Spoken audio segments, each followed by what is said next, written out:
I let my best friend move in after his divorce, then my wife announced she was pregnant. But I had a vasectomy years ago, and the truth I discovered shattered everything. I, 35M, always thought I had it all figured out. A successful career, a beautiful wife, and a best friend who'd been by my side since college. But life has a way of pulling the rug out from under you when you least expect it. This is the story of how I discovered the two people I trusted most in the world had betrayed me in the worst possible way.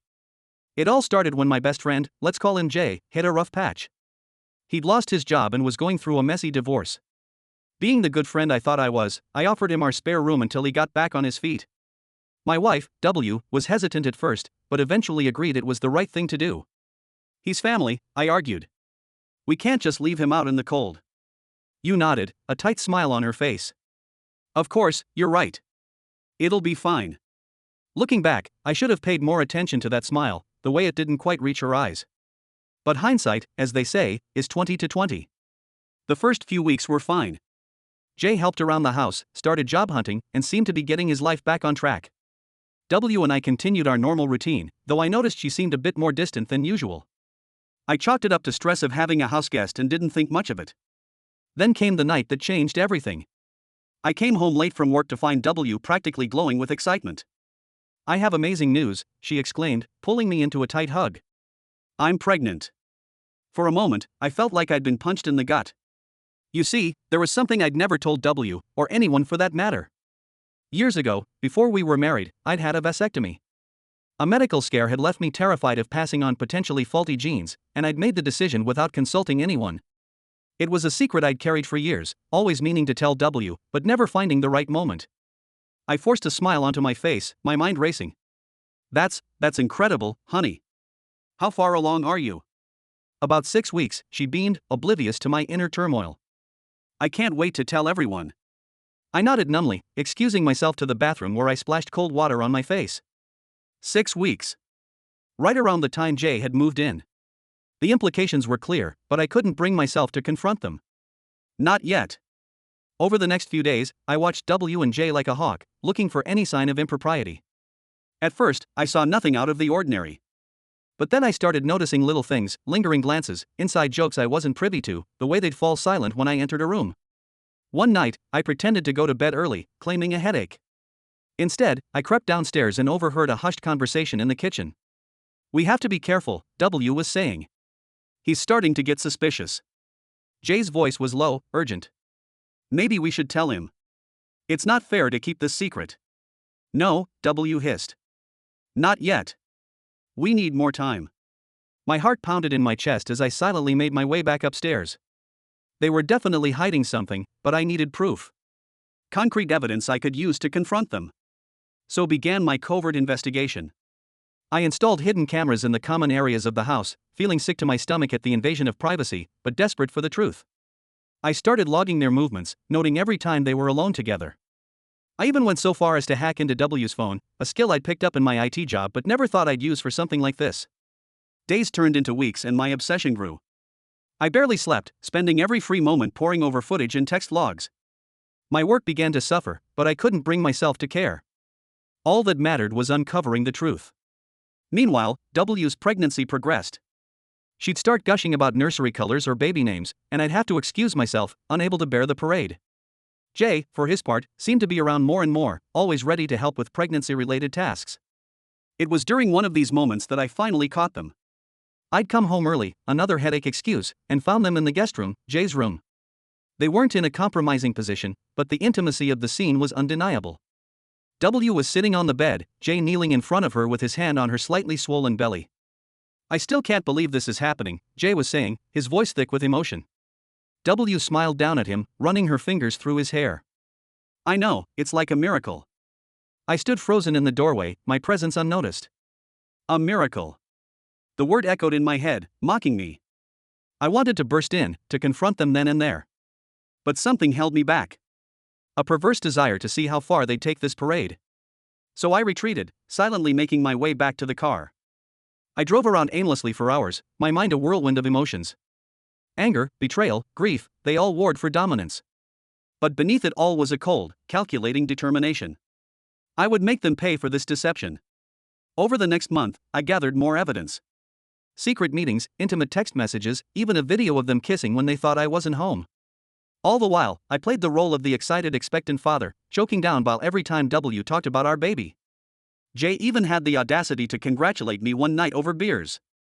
"You're gonna be a great dad, man," he said, clapping me on the shoulder. "That kid is lucky to have you." I smiled tightly, raising my bottle in a mock toast.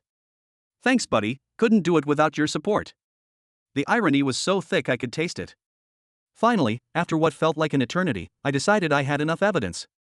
I chose a Friday evening, knowing both W and Jay would be home. I'd taken the day off work, using the time to prepare my confrontation. As we sat down to dinner, the tension in the air was palpable. W kept shooting concerned glances my way, clearly sensing something was off. "Is everything okay, honey?" she asked, reaching for my hand across the table. "You've been so quiet lately." I pulled my hand away, fixing her with a cold stare. "No, everything is not okay.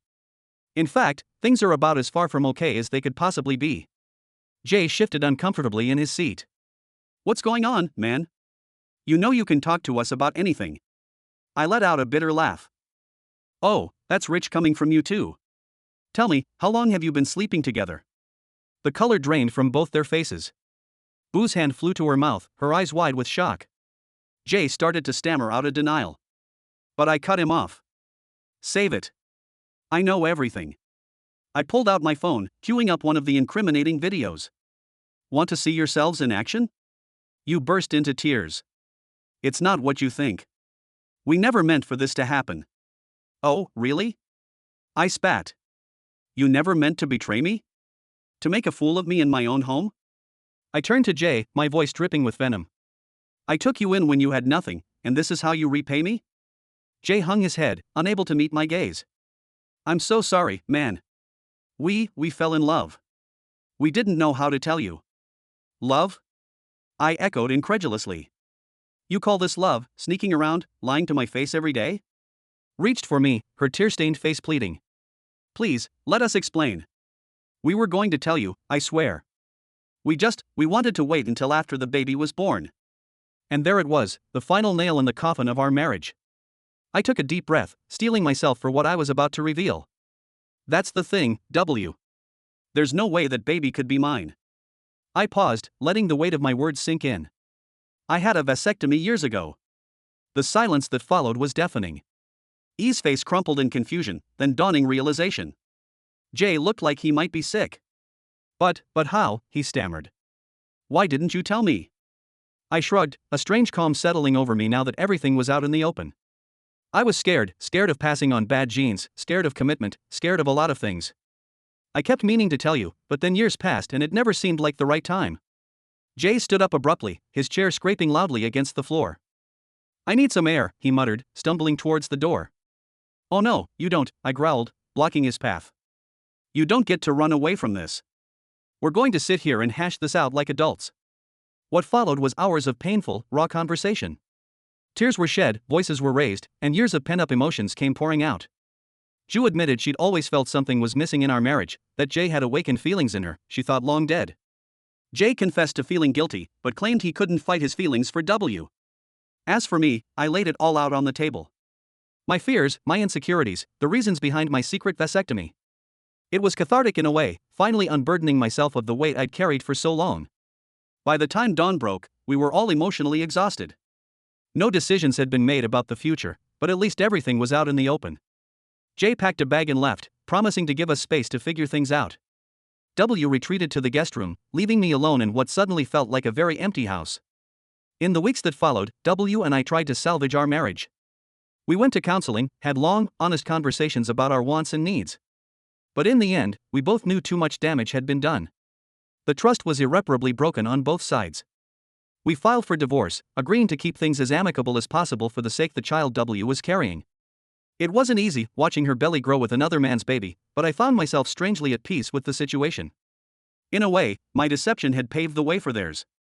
We were all culpable in this mess. As for Jay, our friendship was obviously over. Last I heard, he and W were trying to make a go of it as a couple. Part of me hopes they succeed, not for their sakes, but for the in the middle of all this. Me? I'm starting over. New city, new job, new perspective on life. The experience taught me a lot about honesty, about the importance of communication in relationships. It's a hard lesson, but one I needed to learn. Sometimes I wonder how things might have turned out if I'd been honest from the beginning. Would W and I have worked through our issues? Would Jay and I still be friends? But dwelling on what ifs is a dangerous game. All I can do now is move forward, armed with the wisdom of my mistakes. If there's one thing I want people to take away from my story, it's this. Secrets have a way of coming to light, no matter how deeply you try to bury them. The truth may hurt, but it's far less painful than living a lie. So there you have it, folks. A cautionary tale of love, betrayal, and the consequences of keeping secrets. If you enjoyed this roller coaster of marital drama, why not subscribe? Unlike my ex-wife's pregnancy test, I promise my stories will always come up negative for bullshit.